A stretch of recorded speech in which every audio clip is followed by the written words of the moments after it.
आज आपण दहीपुरी कशी करणार आहे हे बघणार आहोत। चला आता रेसिपीकडे वळूया। चाट मसाला, बारीक चिरलेली कोथिंबीर, बारीक पिवळी शेव, टोमॅटो बारीक घेतलेला आहे आपण एकदम कापून, बारीक चिरलेला कांदा आणि ही खोबरं, अर्धा इंच खोबरं आणि 2 हिरवी मिरची अशी वाटून आपण चटणी करून घेतलेली आहे।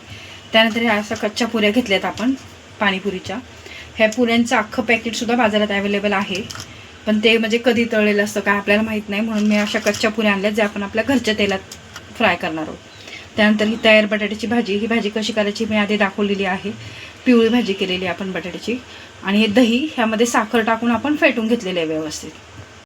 आता आपण तोपर्यंत कढईमध्ये तेल तापायला लावलं होतं, आपण ह्या पुऱ्या तळून घेऊया व्यवस्थित।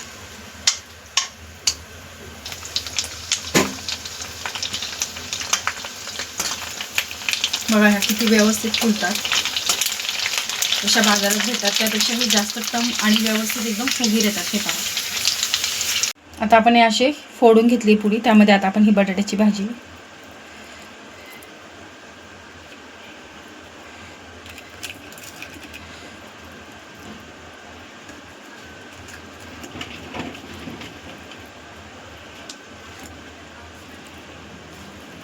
आता त्यामध्ये बारीक चिरलेला कांदा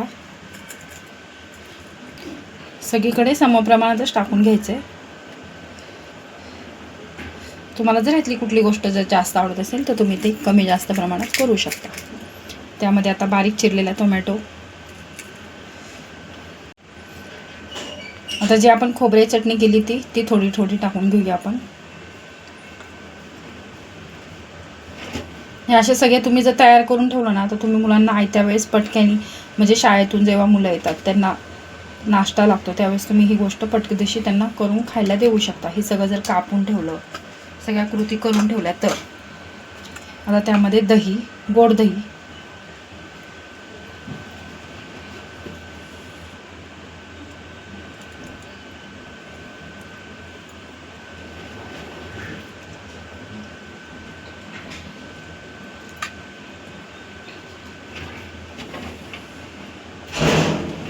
आता गोड दही टाकल्यानंतर आपण पिवळी शेव खूप सारी टाकणार आहे, कारण की नाही का मुलांना पिवळी शेव ही खूप आवडते।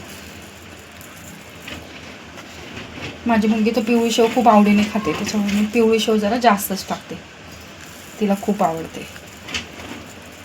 आणि थोडीशी कोथिंबीर।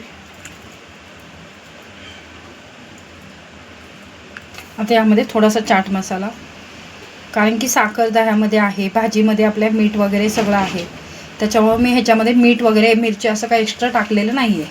आता मी ह्यामध्ये डाळिंबाचे दाणे टाकणार आहे, ते ऑप्शनल आहे, तुम्ही जर खात असाल किंवा मुलं जर खात असतील तर तुम्ही ते टाकू शकता, पण डाळिंब हे शरीरासाठी चांगलं असतं त्याच्यामुळे डाळिंब हे ऑप्शनल आहे। तुम्हाला हवं असेल तर तुम्ही टाकू शकता, पण मी टाकले कारण की का माहिती आहे का, डाळिंब हे खाण्यासाठी चांगले फळ आहे आणि हे खाल्ल्याने आपलं रक्त पण वाढतं।